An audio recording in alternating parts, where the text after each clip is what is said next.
Shalom, shalom à toutes et à tous dans le nom de notre Seigneur Jésus-Christ. Je suis le berger James et c'est toujours une joie pour moi de partager la parole de notre Seigneur Jésus-Christ avec le corps de Christ. Dans ces derniers temps, l'élément le plus important dont nous avons besoin, c'est la parole de Dieu. Parce que c'est elle qui nous permettra vraiment d'accéder à la place de la domination. Mais avant de recevoir cette parole et la rendre utile dans notre vie, nous devons nous connecter à notre Dieu qui parle. Rentrons dans la prière. Saint-Esprit, tu sondes les cœurs, même les profondeurs du cœur de Dieu, et tu révèles les secrets cachés. Dans ces derniers temps, nous avons besoin de fraîches révélations. Et nous nous tournons vers toi en ce moment particulier. Et nous donner la clé de possession de ces révélations. Parle-nous au nom de Jésus-Christ. Amen. Je voudrais m'entretenir avec le corps de Christ sur quelque chose que j'ai intitulé les trois formes de la sorcellerie et leur antidote. Les trois formes de la sorcellerie et leur antidote. Si nous prenons la nation juive, le peuple d'Israël, ils ont eu plusieurs types d'ennemis. Ils avaient d'autres nations qui étaient leurs ennemis. Mais à regarder cette nation, il y a un ennemi qui a vraiment ravagé le peuple d'Israël. Et l'ennemi là n'était pas externe, ce n'était pas une nation étrangère. L'ennemi là était au sein de la nation.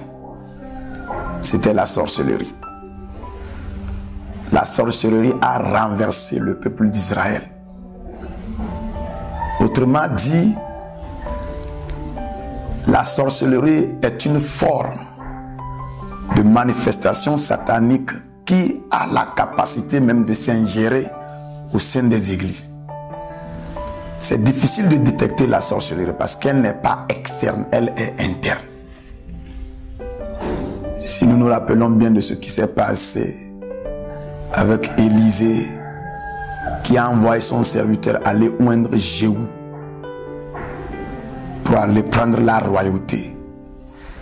Jéhu avait affaire avec la sorcellerie en Israël. Cette sorcellerie était conduite par Jézabel. C'est pourquoi il disait: comment Israël peut aller et comment ça sera une paix je vais amener. Dans ce moment où les multiples sorcelleries de ta maman Jézabel. La sorcellerie, c'est un ennemi à détecter et à renverser. Et dans ces derniers temps, la sorcellerie est en train de prendre le dessus. Mais c'est que ça a changé de forme. Alors nous devons avoir des yeux de l'aigle pour les détecter et pour les renverser. Et le Saint-Esprit nous tend dans ces derniers temps des méthodes à découvrir cette forme de sorcellerie et des techniques à renverser automatiquement. Parce que Jésus-Christ ne vient pas pour une église qui a des taches. Il vient pour une église sans taches glorieuses. Et nous devons atteindre cette dimension où nous sommes homogènes en tant qu'église avant que Christ ne vienne nous prendre.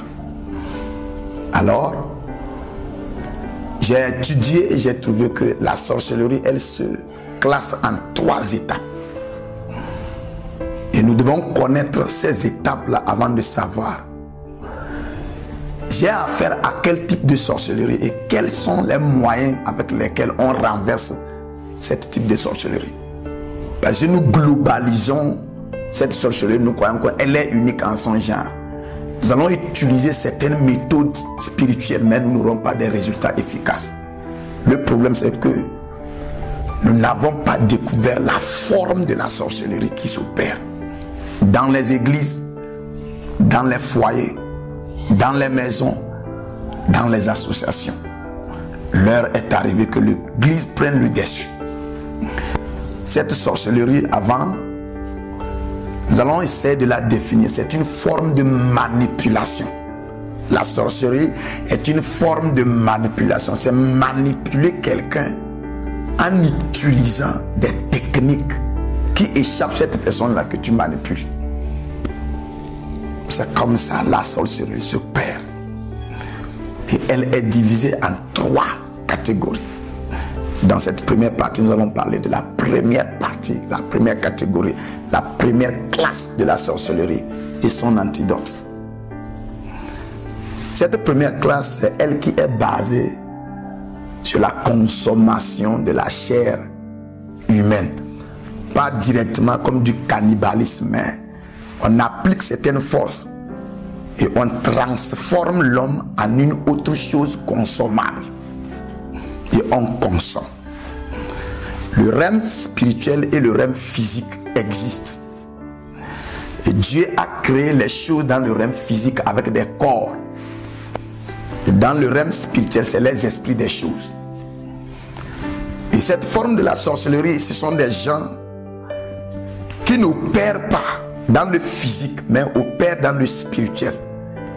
Mais utilisent les choses du physique dans le spirituel. Par exemple, la chair, la viande. Alors comment elle s'exerce? Vous savez, l'homme est esprit, il a une âme et il habite dans un corps. Et ces 3 compartiments-là, chacun a un rôle spécifique. L'énergie et la puissance de l'homme se trouvent dans son âme. Alors l'âme est une boîte qui contient l'énergie de l'homme. Cette énergie-là est capable de prendre un corps d'un état à un autre corps. Ça est comme le feu qui peut changer l'eau à l'état liquide et l'amener à l'état vapeur, gazeux. Alors pour qu'un sorcier puisse transporter une chèvre dans le monde physique, l'amener dans le monde spirituel, il a besoin d'une force. Et la force qui lui permet de pouvoir transporter ou métamorphoser ou convertir cette chèvre physique dans le monde spirituel, cette force-là se trouve dans l'âme. Alors qu'est-ce qu'ils font? Ils se mettent à la chasse des âmes. Et quand ils trouvent une âme malheureuse, ils la captent. Ce n'est pas l'âme qu'ils mangent. Les sorciers ne mangent pas l'âme, ne mangent ni l'esprit, ne mangent ni le corps. Ils ont tout simplement besoin de l'énergie qui se trouve dans l'âme. Et l'âme vit. Et c'est cette énergie-là qui lie le corps à l'esprit.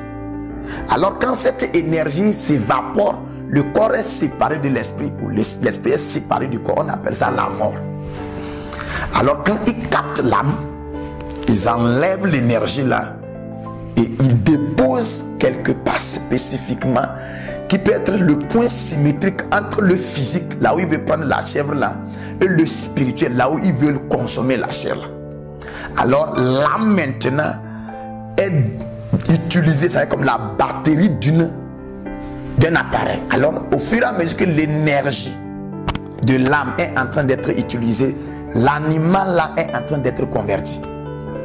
Jusqu'au moment où tu vas voir que toute l'énergie dans l'âme est terminée, l'animal qui était dans le physique sort dans l'esprit.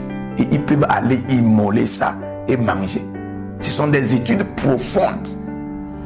C'est le Saint-Esprit qui est en train de nous révéler dans ces derniers temps comment ils opèrent. Et le moment où l'animal quitte le physique et apparaît dans le spirituel, ça veut dire que l'âme a déjà commencé à perdre sa force. Et tu vas voir qu'il y a des balancements maintenant dans ce être-là. Des maladies, des problèmes, des crises, des trucs. Et puis, naturellement, on sait déjà qu'il est sur le point de mourir. Parce que l'énergie qui liait le corps à l'esprit est finie.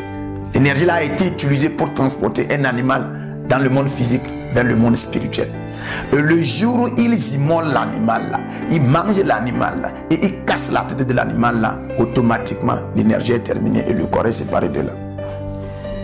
Alors c'est la première forme de la sorcellerie. Et cette sorcellerie là existe dans les villages, dans les sources, dans le milieu reculé. C'est ce qui règne. Et beaucoup de personnes ont subi de l'amertume à cause de cette sorcellerie là. Vous allez voir dans des villages des personnes qui ne valent rien, mais qui ont décimé, qui ont déraciné les personnes les plus importantes. Vous allez trouver dans les villages toute une famille à terre, tout simplement parce que l'homme fort de la famille que Dieu a mandaté pour relever cette famille-là a été tué par les sorciers. Et je parlais des sources. Chaque maison a un sorcier candidat qui sera responsable de livrer l'âme de quelqu'un de cette famille-là au groupe des sorciers. La sorcellerie. Alors, nous devons savoir que Dieu ne va pas se taire et regarder ce mouvement se passer. Alors le Saint-Esprit veut nous tendre l'antidote de cette forme de sorcellerie. Si tu es dans un milieu où la sorcellerie de cette forme-là règne, je voudrais que tu prêtes attention. Cette forme de sorcellerie fait vibrer les gens, ça fait trembler les gens parce que tout le monde a peur. La nuit, tout le monde a peur de mourir. Mais l'antidote pour renverser cette sorcellerie-là, elle est simple. L'antidote est très simple. Et quand tu as ça, ça sera plutôt ces sorciers-là qui vont commencer par te craindre. La manière dont la sorcellerie de cette forme-là règne, elle règne basée sur ta peur. Cette forme de sorcellerie règne sur la peur. Et tu sais, la peur est un synonyme de l'ignorance. Quand tu ne connais pas quelque chose, tu as peur.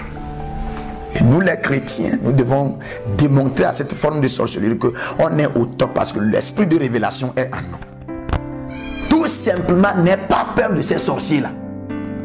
Voilà la raison pour laquelle même dans ces villages où la sorcellerie-là, les jeunes, la plupart, les jeunes récalcitrants, on ne les tue pas. Tu vas voir les sorciers comme ça vont attaquer les autres personnes. Mais ces jeunes qui sont très têtus là, ils ne s'approchent pas parce que cette sorcellerie-là ne s'exerce pas, ne se manifeste pas devant des gens qui n'ont pas peur. Je ne parle pas de ne pas. Simplement, il ne faut pas avoir peur. Il faut être quelqu'un. Et ces sorciers-là, quand tu les vois, écarquille les yeux et fais face à ces sorciers-là, il ne faut pas essayer de leur donner la place de t'effrayer. Ne permets pas qu'ils t'effraient. La maîtrise de soi. Et le Saint-Esprit vient dans notre vie pour déclencher cette atmosphère de confiance de soi. Vous n'avez pas reçu l'esprit de la servitude pour être encore dans l'esclavage et dans la peur. Mais vous avez reçu l'esprit de l'adoption, lequel crie Abba. Une fois que tu sais que non, je ne suis plus connecté à la terre, mais je suis connecté au ciel. Mon Père ne se trouve pas parmi les humains. Mon Père est Dieu assis sur le trône. Et tel Père, tel Fils, alors automatiquement, tu as banni la peur et tu es au top. Aucun sorcier ne viendra te toucher si il n'y a pas une graine de peur en toi. Que le Saint-Esprit dans ces derniers temps brise ces jougs de peur gravés dans notre mentalité due à l'ignorance. La révélation vient maintenant pour faire sortir les vaillants héros chrétiens qui sont cachés dans leur coquille à cause de la peur. Tu sors. Je voudrais que tu saches que si Dieu veut t'envoyer dans un village où il y a l'exercice de cette sorcellerie-là, Dieu veut te donner les armes nécessaires à aller faire taire ces sorciers-là. Tu dois marcher dans cette conviction et dans la révélation. Le Saint-Esprit veut te brandir la plateforme de la révélation pour éliminer toutes choses qu'on appelle peur, crainte, ignorance. Que le Saint-Esprit nous aide, chrétiens dans ces derniers temps, à marcher en avant. La gloire de Dieu est en train d'être révélée. C'est à nous de nous lever et briller la gloire de Dieu.